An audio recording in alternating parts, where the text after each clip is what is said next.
Well, a lot of people don't know I worked with Baron Davis about 10 years. I never in my wildest dreams thought I'd ever be next to, in the car with. I found myself with Alvin Iverson one day, Earl Watson. We all in the same car. Mega Gooden. I mean, he's a host and host. The twins. I've met so many people through this man. And one thing I love about Baron Davis, he took me under his wing financially. He took me under his wing mentally when he was strong with it, and he showed me some things, and he helped me and my family out, and I really, really appreciate that. And I don't mind letting the world know that, you know, when you're down in your life, and sometimes if somebody come and help you out, that's a beautiful thing. So my hat goes off to Baron Davis. He's a wonderful guy, and he's very smart too. You know what? I like to use this one.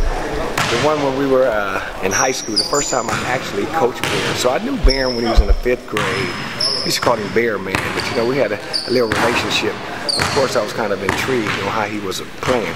What people don't realize about Baron is he played up. Like these kids are staying back, but Baron played up his whole career until he had to play with his age group. But anyway, Thaddeus McGrew, my man Thaddeus McGrew, brought me Baron. I think Baron was going into his junior year. But anyway, the first time I coached him, we were playing in an event down at the Pumps. Both courts was going. We had Tayshaun Prince, Aaron Maxey, Danny Walker on that team, a few other guys. So I was coaching, and I had heard a little bit about Baron. I was so involved with my young kids. Didn't get to watch much high school ball because I was so around with my program when we had TPI. So I heard about Baron, and then we were playing on one side of the court.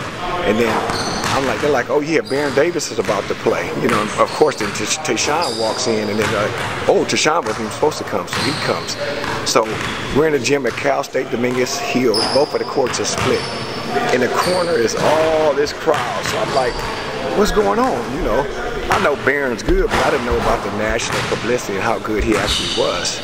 So we're playing, and you know, the first couple of plays, Baron just did moves. The N1 mixtape was out, so he did a couple of moves, and I was like, I ain't seen that in years. You know, he was throwing the ball between people's legs and spinning guys around. But he was actually throwing it between the legs. So he comes to the hole and then dunks on the big man. I mean, just on the baseline, he shook the guy, get on the baseline, and just takes off and dunks on the big man. And then he's all in the big man's face. Don't go up with me, don't go up. I mean, he's on the big man's neck. He's in his face telling him not to go up with him. So Baron comes down. I think he does a couple more dunks. Then he goes up, and the big man just stays down there. And Baron jumps in his face. You better go up, go up. So I said, oh, this dude here is a monster. Yeah, that's one of the best stories I got about Baron Davis. How about him?